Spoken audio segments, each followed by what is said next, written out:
Good morning. Good morning, everyone. Welcome, everyone, to another Lunch and Learn webinar hosted by us, WhyMaker. We are thrilled to have you all here for a very special back to school session. My name is Alejandra, your host today, and we're about to dive into the exciting universe of STEM education with our valued partner, KidSpark Education, represented by Ryan. KidSpark is on a powerful mission to help young learners from pre-K through 8th grade, especially those facing the greatest barriers, learn and love STEM. They have and offer hands-on structured STEM programs, educator resources, robotics and coding, rapid prototyping and 3D printing, and much, much more. Today, we're excited to host Ryan, who will share how KidSpark programming and solutions are designed to build not only content knowledge, but curiosity, creativity, and confidence in students, and to support educators bring these experiences to life. We will learn how their STEM labs, their grant initiatives, and their research-based curriculums are transforming classrooms and after-school programs all around the country. Before we kick off, just a few reminders. We will have a Q&A session at the end, so please drop your questions in the chat and as they come to mind. And if there are technical issues, just let us know on the chat and we will help you right away. So with no further ado, Ryan, the floor is all yours. All right. Hello, everybody. My name's Ryan. Thank you, Alejandra. And as she said, she kind of stole my intro, but my name's Ryan Need, and I'm the executive director here at KidSpark Education. And we're a national nonprofit, and our mission is to help all children to learn and love STEM. We work with schools and after-school programs in all 50 states to provide STEM education solutions for students from pre-K through 8th grade. Today, I'm excited to introduce our new early childhood STEM and literacy program that's launching on November 1st. And it's going to help a lot of children build a strong foundation in STEM through the integration of reading and hands-on problem solving and invention. So to just tell you a little bit of the why, there's an interesting statistic that is out there that by 3rd grade, 1 in 3 children have already decided that they aren't good at math or science, or that STEM is not for them. And then by 8th grade, the statistics actually get worse. It's 1 out of every 2 students. And so a lot of the work we do at KidSpark is focused on how can we help the youngest learners to develop confidence in STEM from a very young age, and then build upon that each and every year. Today's session is going to focus primarily on this exciting new program that we're launching, our early childhood program for pre-K through 1st grade. We do have other programs for upper elementary and middle school programs as well, but today's session is going to focus on this exciting new program that we're getting ready to launch. And I just wanted to start by telling you a little bit of the story behind how we arrived at this new early childhood STEM and literacy program. So, we have teachers all across the US that are using KidSpark materials and curriculum in their classroom, and a lot of them are pretty active on social media. And there was one teacher in particular, she was up in Chicago, that was just always posting lessons and pictures of her students using KidSpark in her classroom. And we kept seeing her post pictures of lessons that we had developed, but then we started to see some different pictures and posts that she was making that were very similar to what you are seeing on the screen here. And so we kept seeing her post pictures of a book in the middle of the post. In this example, it's this popular children's book called Trucks Full of Ducks. And then we would see pictures of her students with things that they had built that were all related to the story that was featured. And so you can see in this example, all the kids are holding trucks that they have built out of KidSpark building materials for their little rubber duckies. And so we kept seeing pictures of this, and it was just really interesting to us to see this teacher not use, she had used our curriculum that we developed, but she had taken it to a new level and started to developing her own lessons. And in this example, she was integrating reading and literacy with STEM. Around the same time, so we are now located in Missouri, but previously we were headquartered in Southern California in San Diego. And we have a pretty heavy presence in San Diego still. And we work with a lot of the San Diego museums there. One in particular, called the San Diego Children's Discovery Museum, has had a KidSpark kind of display table where kids could come up to the table and there's a bunch of KidSpark engineering materials and they could just go up and free play with the building materials. And a couple of years ago, the San Diego Children's Discovery Museum came to us and said, hey, we'd like to brainstorm with you some ideas on how to make this space that you all have within the museum a little bit more educational. And we'd also like for you to try and figure out maybe how we can get parents more involved with the kids and their learning. And so this all happened around the same time that we started seeing these posts from this teacher from Chicago. And so we went back to the museum and we said, hey, what do you think about this idea of combining reading and literacy with STEM somehow to make a more integrated learning experience for the children that are coming into the museum? And so they loved that idea. And over the next year and a half, we worked with them to envision what an exhibit within a museum space might look like. And then in May of last year, we actually opened an exhibit at the museum there called Storytime Inventing. And these are some pictures of the exhibit in the museum there. And parents can go into the exhibit, and inside the area there's 3 workstations set up, and you can kind of see they look like large books, and on the top of the books is a featured storybook of the day. And so parents will come and do these workstations. They'll sit down with their children, they'll read whatever the featured storybook of the day is with their kids. And then on the back side of the large book end there at the end of the table there, you'll see just a really simple activity. There's 3 steps. And so step 1 is to read the book. Step 2 is they learn about a STEM concept that's kind of tied to the book. And then step 3 is they get to apply what they've learned to build something out of KidSpark engineering materials that's all directly tied to the reading. And so it's a really cool space. Here's some more pictures of it in action. And so this space is still up and running if you're ever in Southern California and San Diego and want to visit the San Diego Children's Discovery Museum. It's a really cool museum, and KidSpark has a cool exhibit in there. But KidSpark really isn't in the business of putting in museum exhibits. What we're really more in the business of is creating distributable products and programs that can be, sent to schools and informal education providers all across the country. But we knew we were onto something here with this new, what we were doing at the museum, this concept of combining reading and literacy with STEM. And so we set off over the last year and a half to look at how we could integrate this into the programs that we widely distribute.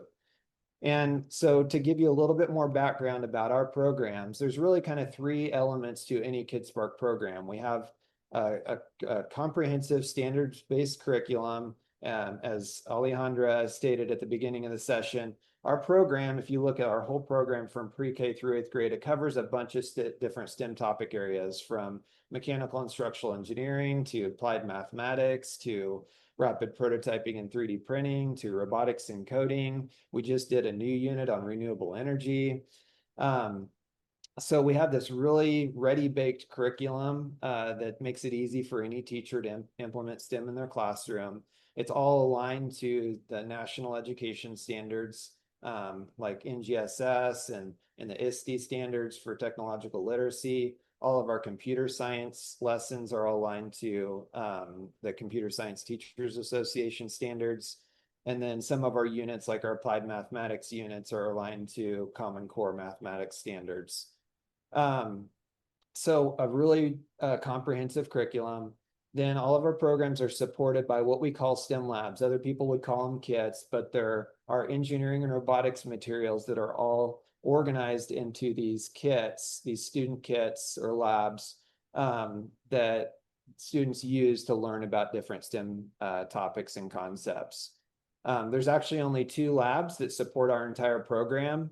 The one lab, which we'll be launching on November 1st, is the Early Inventor STEM Lab. I'll explain more about it here in a minute. And then we have another lab called our STEM Pathways Lab, and it supports our upper elementary grade programs and our middle school programs. So what's really cool is 2 products support everything that I just told you, all these different STEM topic areas that our program addresses. And then we do a ton of professional learning.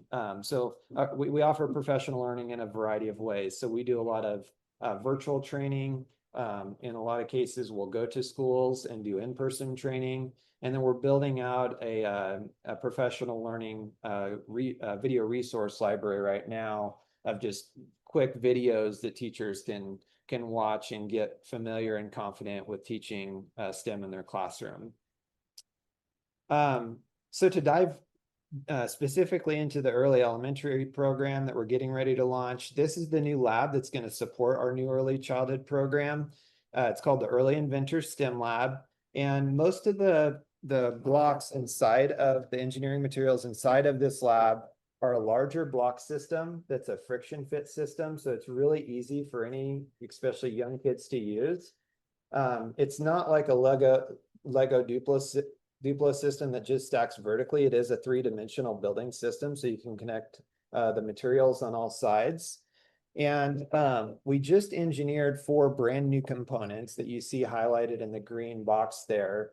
And the reason why we did this is to just make our early childhood product more inclusive and appropriate for all types of learners, especially at the youngest grade levels. And so these bigger materials make it easy for any young child to use and don't pose any kind of like choking hazard or anything like that. So, and then I'm going to show a couple slides here that have a lot of dense information. What I'm going to try and get across to you is just to show you how comprehensive of a curriculum is going to be launched with this new program that we'll launch on November 1st.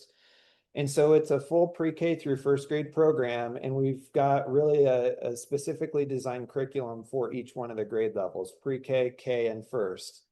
And there's really 2 types of lessons that are supported by this new program. We have one group of lessons called STEM Foundations lessons. And so we've done a bunch of research, and we've identified kind of these foundational STEM concepts or fluencies or skills that all young children should learn at a very young age. You can kind of think of these as like the ABCs of STEM learning. And so these are things like spatial reasoning and recognizing patterns. It's basic engineering concepts like how to make things strong and make things move.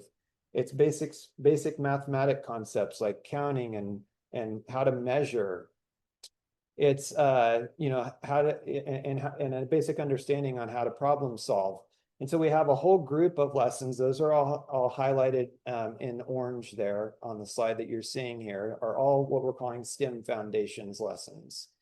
And then all the lessons below that, they're called Storytime Inventing lessons. And these are new lessons that all have a featured storybook, and it integrates reading and literacy with STEM. And so at each grade level, again, you don't have to, squint and read everything that's on the slide here, but just understand that at each grade level, pre-K, K, and first, we have a differentiated instruction that we've created that has STEM Foundations lessons and a group of Storytime Inventing lessons at each grade level. So what you end up with is a really robust and comprehensive curriculum. It's over 60 lessons that supports just the pre-K through first grade program. You can use it if you're in elementary school and want to have a progressive curriculum that starts in preschool and goes through first grade. We work with a lot of Head Start programs, so it works really well in that context. You could just use the pre-K part of the program as a standalone program. And then it's just really flexible. So, we do a ton. Our programs work really well in both a kind of a formal in-school setting as well as an after-school setting.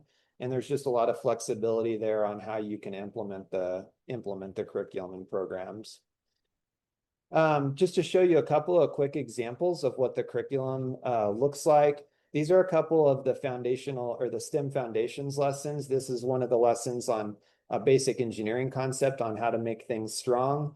We've tried to make these, we've designed these so they're super simple for any educator to implement and use. And we do a lot of work with like after school programs where they're not necessarily trained educators. They don't have a teaching certificate. We were just in Buffalo last week working with a YMCA, and most of the people that are going to be facilitating this after school program are like volunteer type people, or they might be college students.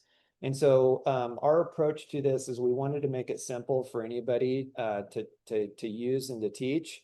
And we believe the hallmark of good design is you make it as simple as can be and no simpler. And so all of these lessons, whether it's a STEM foundation lesson or a storytime inventing lesson, they're 2 or 3 steps. And so all these STEM foundations lessons are usually just 2 steps. The first step is to learn and explore. And so in this example, they're learning about how to add strength. So they build a small little tower out of Kitspark engineering materials, and then they actually push the tower over and cause it to fail. And then they're going to learn how to use other components to make their tower stronger. And so they're going to test and observe that. And then step 2 is called invent, but it's really where they're applying their knowledge in a creative or an inventive way. All of Kitspark curriculum does that over and over and over again. We always introduce students to a concept, and then we want to have them apply that concept that they've learned in a creative or an inventive way. So in this example, we ask them, okay, you've built a tower, we've taught you've learned how to make a structure more strong and stable, whether it's to build a foundation or to add structural supports along the way. Now we want you to build your own tower, and we want to see you apply the concepts that you've learned to the new tower that you've built. We've built in real world connection sections to these lessons, as well as collaborative discussion questions that just allow a student to reflect back upon their experience. So here's a couple other examples. Here's another basic engineering concept on how to make things move. And you can see it's the same structure. They're learning about how different components, whether it's a wheel or an axle or a hinge, can be used to create different types of movement. And then we're asking them to apply that to create something that moves. Here's another example on a basic applied mathematics concept, which is measuring height. In this example, they're measuring things, learning how to measure just the dimension of height in block units. So we haven't even introduced like metric or standard units of measurement yet. That comes later in our curriculum. And then here's some examples of the new Storytime Inventing lessons, the lessons that combine reading and literacy with STEM. And so all these lessons are 3 steps. Step 1 is to read. It's all based off a popular children's storybook. There is a literacy development part of this first step. So you can see this lesson, they're reading a book called May Among the Stars. And then the literacy development piece focuses on letter recognition of A. A is for astronaut. And then you can see there's some additional literacy focus, the vocabulary and sound awareness, what A sounds like. Step 2, then you move into learn and explore. And in these sections, it varies a little bit on these storytime inventing lessons. In this example, they're being introduced to a technological innovation, a rocket ship, and they're learning about the 4 main parts of a rocket ship. And then step 3 is again where they're being asked to apply what they've learned creatively. And so they've read a book about space, they're learning about the different parts of a rocket ship, and then we're asking them to build their own rocket ship out of Kitspark materials that includes all 4 of the parts that they learned about. We've again baked in really good real world connection sections to this, to these lessons, as well as collaborative discussion questions that not only reflect back upon the STEM experience, but on the reading comprehension too. And I'll just say that this curriculum, our approach, there's a lot of STEM curriculum that's out there, and even some of our existing curriculum where there's a kind of a loose integration of reading to the STEM activity. Like you might do a STEM activity and there's a recommendation for a book. That's not really what we've designed here. This is a direct integration where the reading and literacy part is just as important as the STEM part. and we're trying to weave it all together in a very elegant way, so that, there's this kind of uh, reciprocal learning that's happening to develop their STEM identity and their literacy development. Here's a couple other examples of storytime inventing lessons. This one is a popular children's book called Rosie Revere Engineer. You can kind of see the literacy focus area there. E is for engineering, and the vocabulary and sound awareness. The step 2 learn and explore section here looks a little different. This one features diverse inventors and things that they've invented. So you can see one's like a squirt gun, one is a mailbox, and one is a dishwasher. And this lesson is a little bit more open-ended. And so they're not, being asked to design something very specific, but they're really starting to go through an early version of the design and engineering process to think of a problem, to try and think of a solution for that problem, and then to invent their solution. So in this example, they might have something beside their bed that they want to set, not on the floor. And so their, example solution might be to try and create a nightstand. All right, and then the last couple examples I'll show you here are some of the lessons I'm the most excited about with the launch of this new program. So we actually have a partnership. We collaborated with Special Olympics on a series of these storytime inventing lessons. And what we did is we looked at ways in which we could tie together STEM, literacy, and sport. And Special Olympics is all about how to get more students, or more people in general, not just kids, but more people in general active and included in sport. And so they have some existing programs that are a part of a bunch of schools all over the country. It's called Unified Champion Schools, and they have a young readers program. And so we've worked with them to design a series of these lessons that's a part of this program launch. And these lessons are really cool because it's still the same type of architecture as far as read, learn about a STEM concept, and then apply that STEM concept to invent something. But all of these lessons feature a sports themed book. And then the learn and explore sections feature a technological innovation that helps more people engage in sport. So you can see in this example, it's called, the lesson's called Invent an Adaptive Swimming Lift. And they learn about the different parts of a swimming lift, and then they're challenged to invent their own swimming lift. And show you a couple other examples. Here, another example lesson called Invent an Adaptive Ski. And so we just think we're so excited about these lessons. We're excited about all of them, but these in particular, we just think, it's going to help kids to relate to the needs and perspectives of others. It's going to teach them to design with empathy. And then, all of this new curriculum, we use the Universal Design of Learning lesson plan format or the framework to approach and design all this curriculum. And bringing this up right after the Special Olympics because, we wanted to make sure that the design of this new curriculum was appropriate for all types of learners, that there was multiple ways that diverse learners could engage in the learning. And so that is the approach that we took as we designed not just the Special Olympics collaborative curriculum, but our entire curriculum. So it all is aligned. And we actually worked directly with the CAST team. CAST is the organization who actually developed UDL, the UDL framework. So they were a part of the review and provided some really good recommendations as we were developing this new curriculum. We went through a very thorough process to select all the books. There's 36 books that, if you look at the full pre-K through first grade program, that support this new curriculum. So we wanted to make sure these books were, age and grade appropriate. We wanted to make sure that there was a mix of like fiction and nonfiction books. We wanted to make sure that there was diverse character representation in all the books. And so you'll see a really cool mix of books, and a lot of them are popular children's story books that a lot of schools probably already have in their library. If they don't, we will. This isn't live on our website right now, and if you go on our website right now, you're not going to see any of this because it's not going to launch officially till November 1st. But we will have a storybooks page on our website, So if you need to purchase any of the books for the program, they're all going to be on this storybooks page, and they're all organized by the grade levels. And so I'm just going to slowly scan here so you can see some of the titles, which I'm sure some of you are familiar with.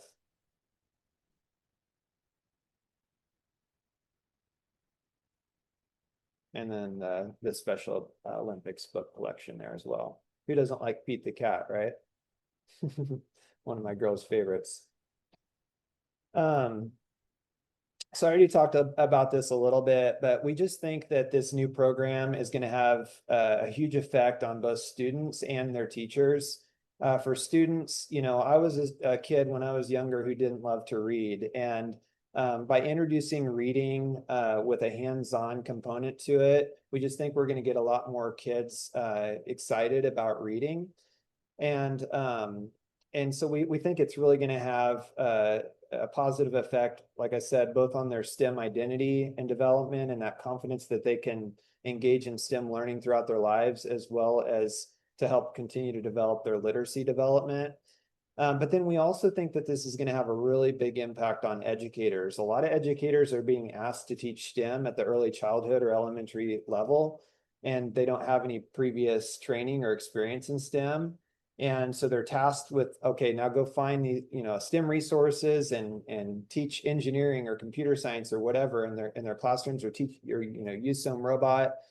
And so we think that by introducing STEM through a familiar medium like reading, it's going to be a much more approachable way to help these educators, these elementary educators, to feel confident to teach this in their classrooms.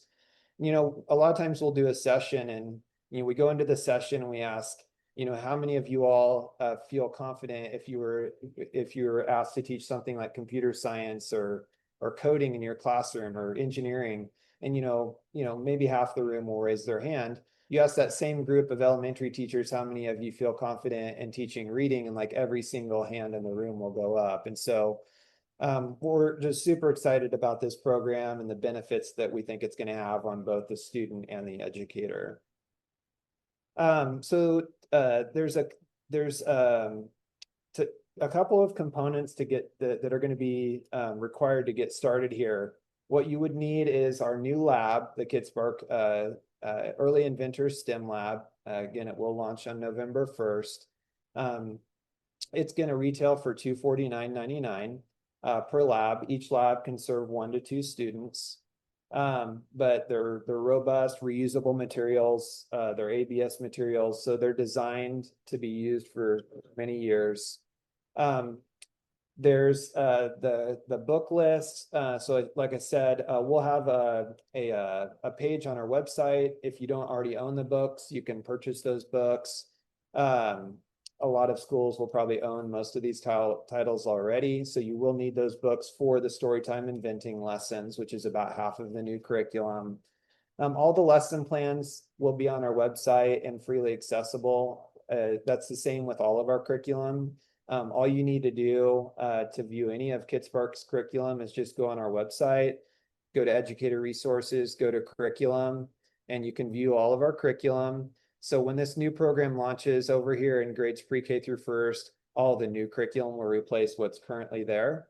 But you can view any of our lessons on our website. If you actually want to view the lesson content, like the resources, you can create a free account and you have unlimited access to all of our curriculum. We never charge for our curriculum.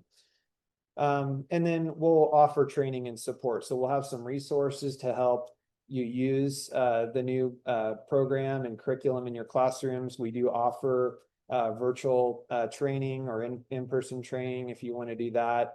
WhyMaker is a partner of ours that does more than just sell products. They provide training and support for schools. And so sure, there's going to be some options to offer training and support within your area. So that kind of wraps up the session. I think at this point we can open up for any questions that anybody might have. Or Yeah. Well, thoughts? thank you. Thank you so, so much, Ryan, for that amazing walkthrough of Kids Spark education programs, like their impact and what makes STEM labs learning so effective. And congratulations on the launch in November. We can't wait. Absolutely. So yes, now it's your turn. Everyone would love to hear any questions or thoughts. Maybe you're curious about getting a STEM lab for your school or maybe for after school programs.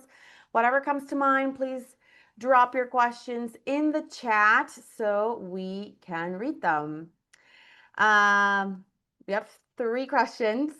Okay, awesome. And okay, here it goes. One of them is tech requirements. If for the coding and robotic components of the labs, what specific technology, if anything, if any, are required? Example, tablets, computers, or internet access. Yeah, so there won't be any robotics or coding right now. Right now, I don't want to open up that can of worms. We are working on a product that would be an add-on kit to this new lab that we're launching for early childhood. But for right now, there's no electronics or coding aspect to the new program that we're launching. If they're talking about the upper parts of our program in the STEM Pathways Lab, we do have our SparkBit robotics controller, and it's microbit based, and we use MakeCode to program it. So it's it's browser based. So you would need to have an internet connection, and you really need to have a USB connection to the SparkBit as well. So you could use a Chromebook, you could use a Mac computer, a PC. Technically it does have Bluetooth compatibility, but if you want to take advantage of like the deep resources that we've created to support the SparkBit, you really have to have a tethered connection with a USB cable. Oh, excellent, excellent. And I know for teachers and being a former teacher myself, just making sure that we have all of these components ready Yeah. for class. Here, Our second yeah. question, yeah, There is the that's SparkBit robotics controller, and we have sensors that integrate with it and motors, and you can see the microbit, which is the black chip that's inside of the case there. So this is right. what supports our upper elementary and middle school programs. Awesome. Perfect. Now another question is, do you have resources or guidance to help schools identify and this is specifically targeted for if you could walk us through about the STEM grant opportunities and your initiative. Sure. Yeah. Just kind of walk us through for maybe schools that could be in these underserved communities so that they know what options they have. Yeah. So we do have a STEM grant program. If you want to learn more information about that program, you can just go to our website, kidsparkeducation.org, and there's a top menu item that says grants and resources, and you can click STEM grants initiative. This page will provide all the information about that grant. Really what it's designed to do is provide our programs at a reduced cost, specifically to those serving high populations of underserved students. And so if you want to read through this page to learn a little bit more about the grant, and and then there's an application. So at the bottom here, you can request an application. You'll fill out that information, and then our team will get in contact with you. Amazing, amazing. I think this is definitely one of the things that also sets Kid Spark apart, right? Offering this guidance for that. And lastly, community resources. Do you have a sort of like an online community or an online portal where teachers can share lesson ideas or best practices or their experience with the labs overall and just kind of getting that ongoing support? We just started a Facebook group, so we would love for anybody to join that group. It's if I can share. How about I share that with you, Alejandra, and maybe we can share Yes, it of out with course. the group. I'd have to get the extension for that, but we literally just started one. Um, So we're hoping to get a lot of educators involved and sharing. If you go on any of our social media platforms, whether it's Facebook or Twitter or Instagram, our tag is KidSpark EDU, like what's shown on the screen here. And so Hmm. there you can see activity of other educators that have been using KidSpark in their classrooms. And so um, that's another resource that would be available. But the Facebook group is a closed group. Like you have to ask to be a part of that group. And the idea of it is that we are going to start to create a real community of practice of educators that are using the programs in their classrooms and offering up lesson ideas and tips and everything. Yeah, that is amazing. Definitely community within educators is it's very important. So yeah, well, Mhm. I'm glad to know that you will be sharing that with me and I can also be sharing that with our teachers. All right. Wow. Well, that was a fantastic discussion. Thank you again, Ryan, for sharing so much from KidsPark's mission and helping children learn STEM and just how STEM equity grants also can be available for those schools that may need it. And also thank you everybody for your questions, for your engagement. That makes all the difference and it's very meaningful to us. So whether it was about curriculum alignment, teacher professional learning, or the logistics of STEM labs, there their conversations are driven to change. So when we are talking about this, we make the change in school classrooms. So before we wrap up, don't forget, again, as Ryan mentioned, to follow Kids Spark and WhyMaker on the handles shown on screen. And also don't forget to subscribe to our weekly newsletter to stay tuned. So thank you again all for being here, for being so engaged and investing your time to learn about STEM.